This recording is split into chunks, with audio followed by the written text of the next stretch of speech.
नमस्कार, आप देख रहे हैं सवाल छत्तीसगढ़ का। मैं हूं आपके साथ राजश्री थवाइत। कोरिया जिले के सोनहत में रेत कारोबार को लेकर हुई हिंसा ने पूरे छत्तीसगढ़ को झकझोर दिया है। आरोप है कि विवाद के बाद एक वाहन को आग के हवाले कर दिया गया, जिसमें 2 लोगों की मौत हो गई है। कई लोग गंभीर रूप से घायल हैं। घटना के बाद सियासत भी गर्मा गई है। विपक्ष रेत माफियाओं को संरक्षण का आरोप लगा रहा है, जबकि सरकार दोषियों पर सख्त कार्रवाई की बात कह रही है। सवाल यह है कि क्या प्रदेश में रेत माफियाओं का आतंक बढ़ रहा है? क्या कानून का खौफ खत्म हो रहा है? और इस घटना के लिए आखिर जिम्मेदार कौन है, इस पर हम बात करेंगे।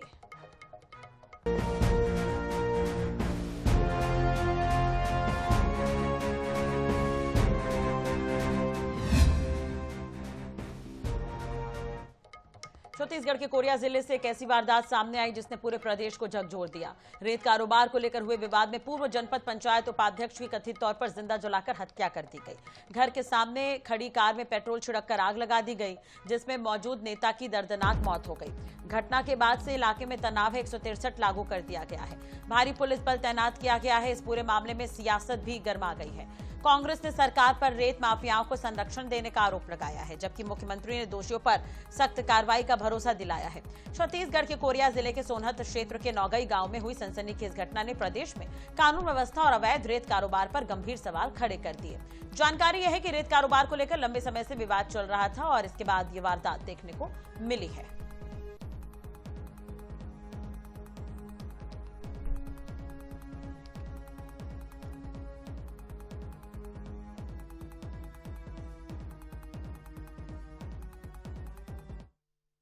संज्ञान में है और उसमें पुलिस जांच कर रही है और उसमें अपराधी गिरफ्तार भी हुए हैं और किसी को नहीं बख्शा जाएगा।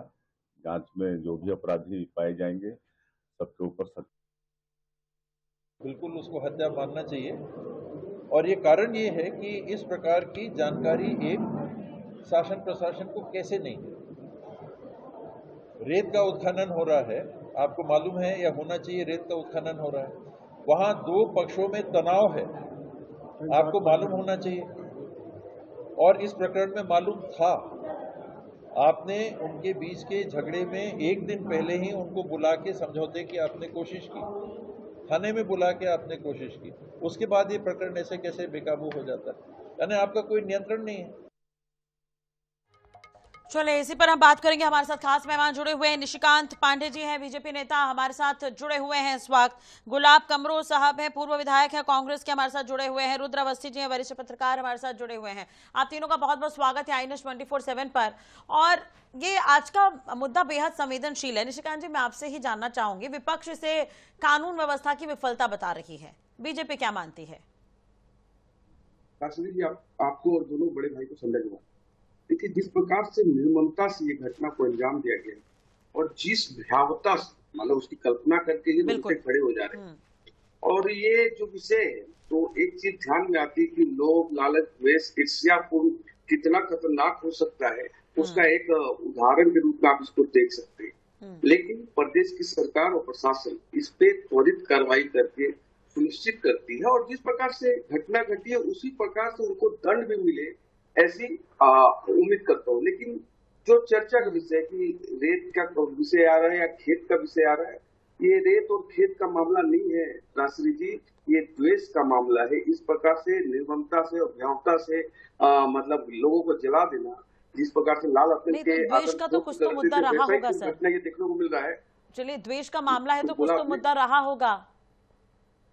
आप ये कह रहे हैं कि रेत का ये मामला नहीं लग रहा है, लेकिन द्वेष का मुद्दा कुछ तो रहा होगा। रेत से इसे जोड़कर देखा जा रहा है। बिल्कुल राजश्री जी, बिना किसी वजह के इस प्रकार की निर्ममता तो हमने सिर्फ लाल आतंक में देखा है।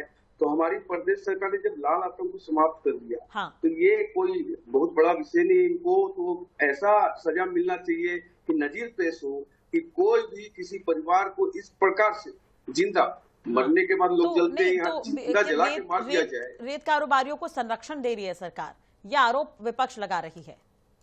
ये कोरी कल्पना है और कांग्रेस पार्टी के पास मुद्दा नहीं है। जरूर ये घटना घटी, बहुत दुखद घटना है। ऐसी घटना हमने मतलब देखी नहीं है, न सुनी है। ये कानून व्यवस्था का फेल्योर है, ये तो मानते हैं ना आप? देखिए, जिस प्रकार से 2 दिन पहले थाने में ये मामला गया था, वहां पे क्या हुई जांच का विषय है। अगर कहीं पे भी कोई त्रुटि बरती गई है तो उनको भी संज्ञान में लेके उन पे भी कार्रवाई की जाएगी। कानून व्यवस्था पे जरा सा भी अक्षरशः स्वीकार नहीं है। प्रदेश में सुशासन की सरकार है और प्रशासन को अपना काम करना, सख्ती से काम करना।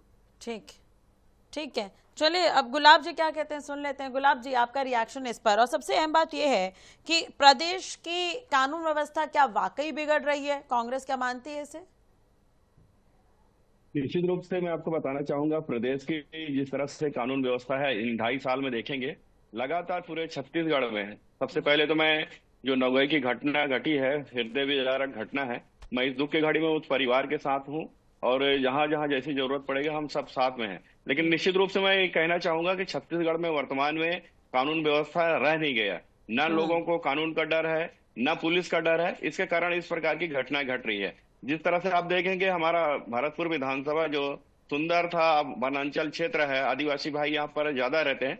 लेकिन जब हम लोग सुनते थे कि उत्तर प्रदेश और बिहार में इस तरह की घटनाएं घटती है, लेकिन इस प्रकार का हृदय विदारक जो घटना घटी है, निश्चित रूप से मैं, क्योंकि जैसे मुझे रात में उस दिन जानकारी लगा था, रात में काफी कोशिश किया, पूरी जानकारी नहीं लग पाई थी, तब भी मैं कल सुबह से वहां पर मौके पर मौजूद से देखा घटना कितना है, मतलब किस तरह से घटना घटी है कैसे गांव तो में। क्या तो निश्चित रूप से रेत माफिया बेलगाम है, कानून उनके सामने पस्त है, ये नजर आता है क्या? पूरी तरह से कानून पूरी तरह से फेल हो चुका है। 10 जून के बाद यहाँ पर रेत उत्खनन बंद है, लेकिन लगातार आए दिन देखेंगे शिकायतें मिलती रहती है। उसके अलावा भी अब पूरे जिले में मैं आपको बताना चाहूंगा तो कहीं ना कहीं एक विवाद का जड़ है। एक दिन पहले विवाद होता है, जो कल जानकारी मिला कि एक दिन पहले विवाद हुआ था, 3:30 बजे दोनों पक्षों ने थाने मिला। तो कहीं ना कहीं अगर समय रहते अगर वहां पर कार्रवाई करती या दोनों पक्ष को बैठाते, दोनों पक्ष के ऊपर कार्रवाई कराते, तो 3:30 बजे की घटना होती है और रात को 11 बजे की घटना बताते हैं, 11 सवा 11 के बीच में। आखिर एक दिन में इतनी बड़ी घटना कैसे घटी? कहीं ना कहीं प्रदेश सरकार के लिए समझना चाहिए, तो चिंता का विषय है, क्योंकि कड़ी कार्रवाई होगी, बख्शे नहीं जाएंगे आरोपी। कड़ी कार्रवाई होगी कि देखिए, कानून से कोई नहीं बच सकता, चाहे कोई भी हो। अपराधी जो अपराध करेगा, कानून उसके लिए बना है। मैं ये चाह रहा हूं कि अगर हम ऐसी प्रतीक्षा क्यों करते हैं,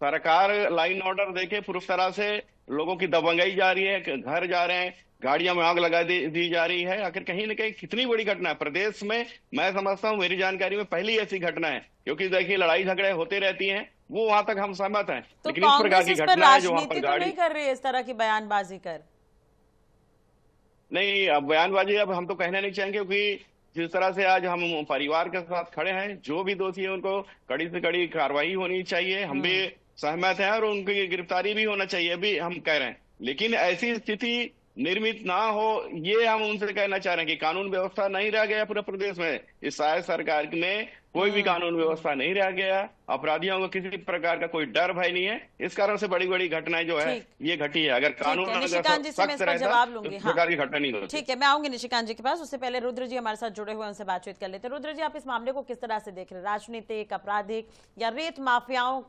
का बढ़ता तमगा कह सकते हैं। कोई डर नहीं है, गाड़ी को ही आग लगा दी गई और उसमें जो लोग बैठे थे उनकी मौत हो जाती है, कुछ घायल हैं जिनका उपचार चल रहा है।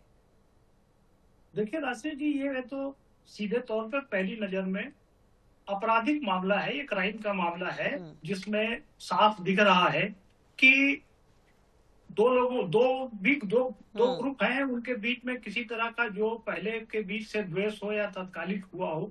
लेकिन जो घटना जिस ढंग से अंजाम दी गई है, ये छत्तीसगढ़ जो शांति का टापू माना जाता रहा है, वहां इस तरह की वारदात हम पहली बार देख रहे हैं। देखिए, इसमें जो प्रमुख बात है इस चर्चा में, अभी जो आपने माफिया शब्द का भी उपयोग किया, तो मेरा ये मानना है कि पहले हम लोग जो शुरू के दौर में फिल्मों में देखते थे, तो अजीत की पुरानी फिल्में रहती थी, तो उसमें हीरे जवाहरात और सोना चांदी के स्मगलिंग और उससे जुड़े हुए माफिया का जिक्र आता था। लेकिन अभी पिछले कुछ समय से, कुछ दशक से, 1.5-2 दशक से यही स्थिति है कि ये रेत गिट्टी मिट्टी और इस तरह के कामों में भी माफिया सक्रिय हो गए हैं। और सीधी सी बात है कि जब भी किसी भी मामले में कोई माफिया या इस तरह के जो गुंडा राज कहिए आप, इस तरह के लोग जब इन्वॉल्व होते हैं, उसमें मैं किसी राजनीतिक पार्टी के संरक्षण और उसकी बात नहीं कह रहा हूँ। बात हाँ। सीधे तौर पर जो लोग इस तरह का काम करते हैं, जो कारोबार चलाते हैं अपने मसल पावर के जरिए, उन लोगों पर नजर रखने की जिम्मेदारी तो अतीत में पुलिस और प्रशासन की ही होती है।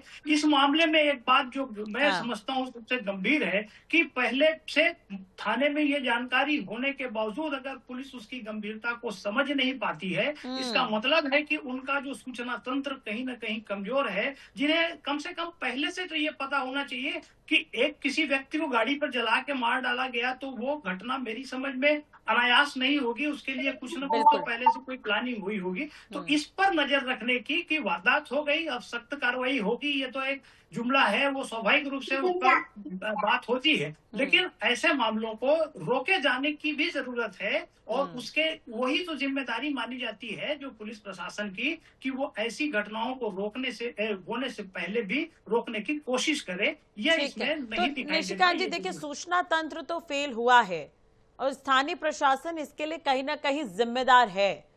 सतर्कता नहीं बरती गई वो नजर आता है, क्या उनके लिए कुछ होगा? और अभी गुलाब जी कुछ कह रहे थे, उस पर जवाब आपका।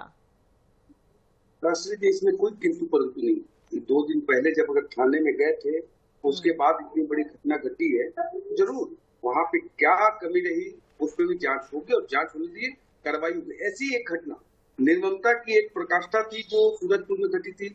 एक पुलिस वाले की पत्नी को और बेटी को निर्ममता से मारा गया। हाँ। देखिए, जो ये माइंड सेट है, अपराधी हो किसी भी दल का हो, किसी भी जाति का हो, उसको संरक्षित नहीं किया जाएगा अगर ये पक्ष और विपक्ष मान ले। गुलाब कमरो जी पूर्व विधायक है, ऐसा बात कर रहे थे, मुझे मतलब उस विषय पर नहीं जाना अभी।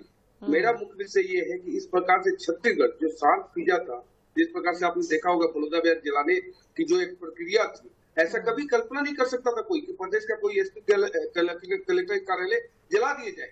उसमें किसका हाथ था, उसको कितने बड़े पद पे आपने नवाजा, तो बाकी चीजें प्रदेश की जनता देखती है, लेकिन हमारा ध्येय है कि प्रदेश के 3 करोड़ की जनता की रक्षा, सुरक्षा और विकास के लिए लेकिन अब तो जनता के मन में डर होगा इस घटना के बाद, उसे कैसे दूर करेंगे? बिल्कुल सुशासन से। आपको यही मतलब जो अपराधी हैं उनको त्वरित कार्रवाई करके गिरफ्तार करना, न्यायालय में पेश करना और सख्त से सख्त कार्रवाई करना, यही तो इंटेंट आपका दर्शाता है। अपराध होने के बाद आपका रवैया कैसा है ये पब्लिक में गुलाब जी तो वही कह रहे थे ना कि पहले ही सतर्क रहते तो इतनी बड़ी घटना नहीं होती। आखिर बीजेपी के ही नेता थे। शास्त्री जी, पहले सतर्क रहते तो पीएम की हत्या नहीं होती पीएम के घर में। ऐसी बातें करके उसका कोई विषय है? जब घटना घट चुकी है उसके बाद क्या कार्रवाई हो सकती है, इस पे चर्चा होनी चाहिए। आगे कोई भविष्य में ऐसी घटना ना घटे उसके लिए चिंता करना होगा, प्रशासन को और सख्त बनाना होगा, मतलब सूचना तंत्र को और मजबूत करना होगा। इस बात पे मैं आपको एक बात कह सकता हूँ कि ये ध्येय होना चाहिए। कहाँ चूक हुई है उस पर कार्रवाई की जाएगी, चाहे प्रशासन स्तर पे हो, स्थानीय स्तर पे हो। गुलाब जी, देखिए, मैं आपको बताना चाहूंगा कि जिस तरह से लगातार प्रदेश के अलावा हमारी भी अगर विधानसभा की बात करें, जब हमारी सरकार थी, हम खुद भी विधायक थे, तो इस प्रकार की घटना कभी नहीं घटी। लेकिन आज देखेंगे रेत माफिया अभी भी देखिए 10 जून से बंद हो गया। जो मुझे जानकारी मिली है, हमारे भरतपुर विधानसभा में भी 2-3 जगह रेत का कारोबार चल रहा है। कोई अग्रवाल हैं जो दुर्ग से आके यहाँ पर कर रहे हैं, 10 तारीख को सरकार बंद कर देती है। पर मैं चाहता हूँ कि यहाँ के सरकार, गाँव वाले विरोध कर रहे हैं, सरकार कहाँ है, प्रशासन कहाँ है? ऐसी में घटना घटती है कि गांव के लोग जब विरोध करते हैं, तो मैं आपके माध्यम से यही कहना चाहूंगा कि प्रदेश सरकार को और यहाँ के हमारे जितने भी प्रशासन के लोग हैं हमारे, उनको ध्यान में इस बात को रखना चाहिए कि ऐसी घटना निर्मित ना हो। अगर की शिकायतें आती है उसको गंभीरता से लेते हुए कार्रवाई करें। अगर रेत नदी की अगर शिकायत आती है तो वहां पर कार्रवाई करें। अगर मैं कहता हूं कि उत्खनन अगर बंद हो जाएगा, कार्रवाइयां होती रहेगा, तो एक डर रहता है, कानून का डर रहता है, प्रशासन का डर रहता है। लॉ एंड ऑर्डर को देखने के लिए अगर प्रशासन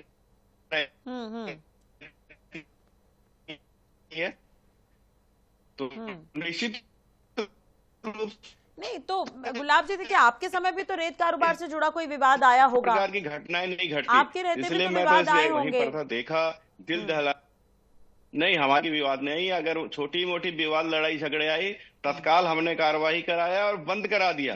आज तो देखेंगे इस भरतपुर विधानसभा में, आज देखिए वो जहाँ की घटना घटी है, 2-2, 3-3 नदी है, वहां पर है, चाहे वो हरचौका में है, मोवाई नदी में है, बिछिया टोला में है, आपके केरा, माने इतने पॉइंट हो गए हैं मैं क्या बताऊं, पूरे नदियों को छल्ली छल्ली कर दे रहे हैं। तो आप इस लोग भी प्रकार तो का कोई स्थानीय देखने तौर वाला पर नहीं। एक्टिव होंगे, आप भी तो जा सकते हैं कंप्लेन करने, तो क्या जवाब मिलता है वहां पर अधिकारियों की तरफ से? हम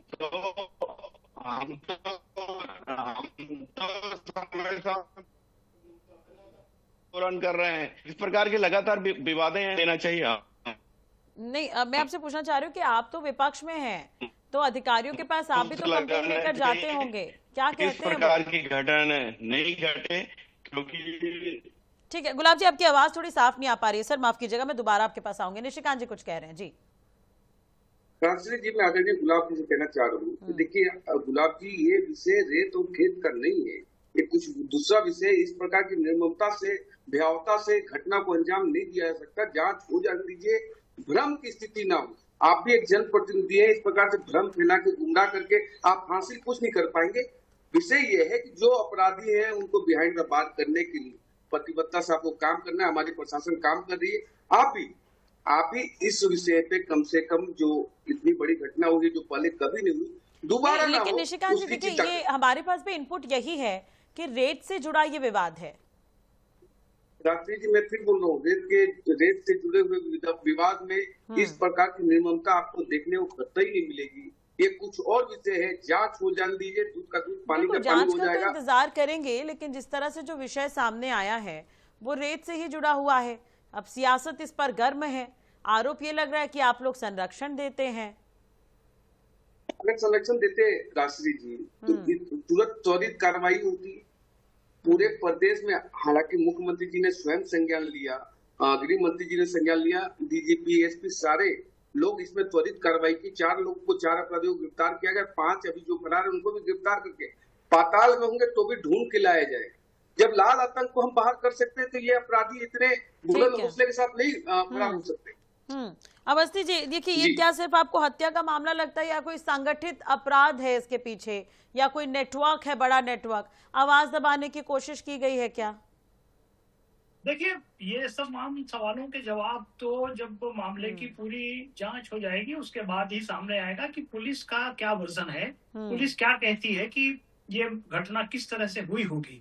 लेकिन जो सतही तौर पर जो एक प्राइमा फेसी जो हम चीजों को देखते हैं, जो चीजें जुड़ी होती हैं, जब भी कोई घटना होती है तो जो व्यक्ति उसमें जो पीड़ित हुआ है या जिसकी मौत हुई है, हत्या दिख रही है, तो उसमें आखिर वो उनका कारोबार क्या था, इस पर भी बात होती है। और चूंकि अभी हाल के दिनों में जैसे एक बात कही जाती है कि रेत के मामले में इतनी नृशंस हत्या नहीं होगी, हम तो मध्य प्रदेश में भी और यहाँ भी कुछ घटनाएं ऐसे देखे हैं कि गाड़ी सीधे किसी सरकारी अधिकारी के ऊपर भी चढ़ा देते हैं, इसकी भी वो परवाह नहीं करते हैं। तो इस तरह का उसके साथ जो जुड़ा हुआ है, अगर ये जो पैसे का कारोबार है, पैसे से जुड़ी हुई चीज है, उसमें ये तो किसी भी हद तक जाते हैं। जो जितने भी जो माफिया अगर शब्द किसी साथ में जुड़ रहा है तो ये फिर भी मैं कह रहा हूं कि ये गंभीर मामला है, प्रदेश का सवाल है, आम जनता से जुड़ा सवाल है। राजनीति से हटकर सभी दल एकजुट हो जाए तो ज्यादा बेहतर होगा। गुलाब जी, आप तक मेरी आवाज पहुंच रही हो तो मैं आपका जवाब चाहूंगी। अभी आप सुन रहे थे निशिकांत जी को। नहीं, हम सुन रहे हैं उनकी बातों को, लेकिन वो कह रहे हैं कि जिस तरह से अन्य प्रदेशों में गाड़ियां चढ़ा दी जाती है वो अलग है, वहां पर घटना है। वैसे घटना कई प्रकार की प्रदेश में आती रहती है, लड़ाई झगड़े की बात आती रहती है। लेकिन सवाल यहाँ पर है, गाड़ी के अंदर एक गाड़ी से दूसरी गाड़ी से डैमेज करते हैं गाड़ी को, दोनों दरवाजे बंद हो जाते हैं, फिर इस प्रकार की आग से हवाले करना, और वहां पर उसका मैंने बॉडी नहीं बचा, पूरा मैंने गाड़ी राख हो गया और इंसान भी पूरी तरह से राख हो गया। तो कहीं ना कहीं बहुत ही मैंने बिल्कुल। लेकिन गुलाब जी, एक छोटा सा सवाल है मेरा आपसे, आप तो वहां पर मौजूद हैं, तो मैं अभी चाहूंगी कि अभी जो प्रोसेस चल रहा है क्या वो ठीक चल रहा है? अभी सतर्कता बढ़ती जा रही है जांच में, या अभी भी लापरवाही है? वहां पर हम कल हम वहां पर मौजूद थे, आईजी साहब भी वहां पर आए हैं, पुलिस के प्रशासन की पूरी टीम लगी है। कल जिला प्रशासन ने आज जिन क्षेत्रों में धारा भी लगा दिए गए हैं, तो कहीं ना कहीं प्रशासन लगी हुई है, पुलिस प्रशासन भी लगे हैं कि जिस तरह से जो अपराधियों को 9 लोगों के खिलाफ FIR हुआ है, 4 की गिरफ्तारी है, बाकी के लिए पुलिस प्रशासन पूरी तैनात है, पूरी टीम लगी हुई है पुलिस की, काम कर रहे हैं। लेकिन मैं निशांत जी से कहना चाहूंगा कि सरकार आपकी है, इसमें थोड़ा सा और गंभीरता बरतें, क्योंकि कठोर से कठोर अगर कार्रवाई अगर होगी तो निश्चित रूप से आने वाले दिन में एक डर भय होगा सरकार का, तो इस प्रकार की घटनाएं दोबारा कभी नहीं घटेंगी। निशिकांत जी, आपका जवाब इस पर।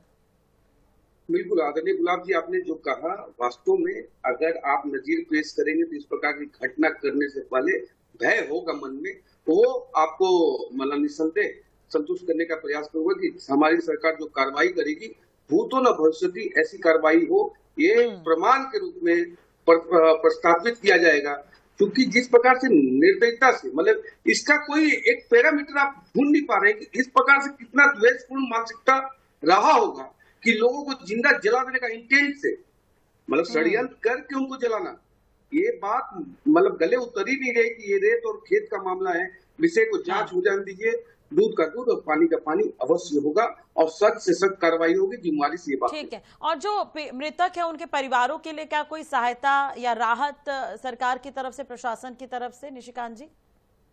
बिल्कुल राष्ट्रीय जी, इस पर चिंता की जा रही है। प्रदेश के मुख्यमंत्री स्वयं इसको मॉनिटरिंग कर रहे हैं, शीघ्र इसके बारे में जानकारी आपके समक्ष आए। बिल्कुल। एक सवाल और ये भी है निशिकांत जी, देखिए हमारा कोरिया ही नहीं है, और भी कई इलाके हैं जहां पर कई तरह के आरोप लगते हैं इन सब मुद्दों को लेकर, तो क्या वहां पर भी जांच होगी? पुलिस को ये कहा जाएगा, प्रशासन को कहा जाएगा कि सतर्कता बरतें, क्योंकि जब जीरो टॉलरेंस की बात होती तो आपको पूरे प्रदेश को देखना पड़ेगा। सर राष्ट्रीय जी, आप लास्ट एक महीने का आप कार्रवाई देखिए, लगातार जहां भी इस प्रकार के अवैध कारोबार, चाहे वो रेत के हो, शराब के हो, नशे के हो, सभी जगह ऐतिहासिक रूप से काम किया जा रहा है। वो आपके मतलब चैनल पे प्रमुख अखबारों में देखने को मिल रहा है। ये हमारी प्रतिबद्धता है कि प्रदेश में 1 रुपए आने का पैसे का अवैध कारोबार ना फले फूले, उसके लिए हम प्रतिबद्धता से काम करें और उसका परिणाम भी आपको देखने को मिल रहा है। और अपराधियों में डर पैदा करना भी जरूरी है सर, लेकिन अपराधियों के हौसले बुलंद हैं। अंबिकापुर में आप देखिए गैंगरेप जैसी वारदात हुई, एक महिला बेहोश हालत में मिली, दूसरी तरफ ये अपराध, ये भी बड़ा ही अपराध है इस तरह से। तो 2-3 मुद्दे जो है वो देखने को मिले, तो इस लिहाज से इस पर भी कंट्रोल करना बहुत जरूरी है। निशिकांत जी, आप राष्ट्रीय आप देख रहे होंगे कि हम कमिश्नर प्रणाली में क्यों गए, सुधार की गुंजाइश करने के ही कारण हम कमिश्नरी प्रणाली में गए। हमारा इंटेंट है, हम स्वीकार करते हैं घटनाएं हुई है इसलिए सुधार कर रहे हैं। अगर आप स्वीकार ही नहीं करते तो सुधार होने की गुंजाइश नहीं है। हम सुधार करने की दिशा में आगे बढ़ रहे हैं, क्राइम बहुत कम हुआ है और कम हो, हमारा पूरा चलिए हमारी भी नजर है इस पर। तो खैर बहुत बहुत शुक्रिया आप सभी का जुड़ने के लिए और बातचीत करने के लिए। तो कोरिया की घटना ने कई गंभीर सवाल खड़े कर दिए हैं। रेत कारोबार की रंजिश में 2 लोगों की जान चली गई और एक की इलाज के दौरान मौत, कई परिवार प्रभावित हुए, पूरे इलाके में तनाव का माहौल है। निगाहें पुलिस जांच और सरकार की कार्रवाई पर है। देखना होगा कि दोषियों को कितनी जल्दी सख्त सजा मिलती है और ऐसी घटनाओं की पुनरावृत्ति रोकने के लिए क्या कदम उठाए जाते हैं। इसी के साथ ही आज के इस चर्चा में इतना ही। नए मुद्दे के साथ एक बार फिर हाजिर होंगे। नमस्कार।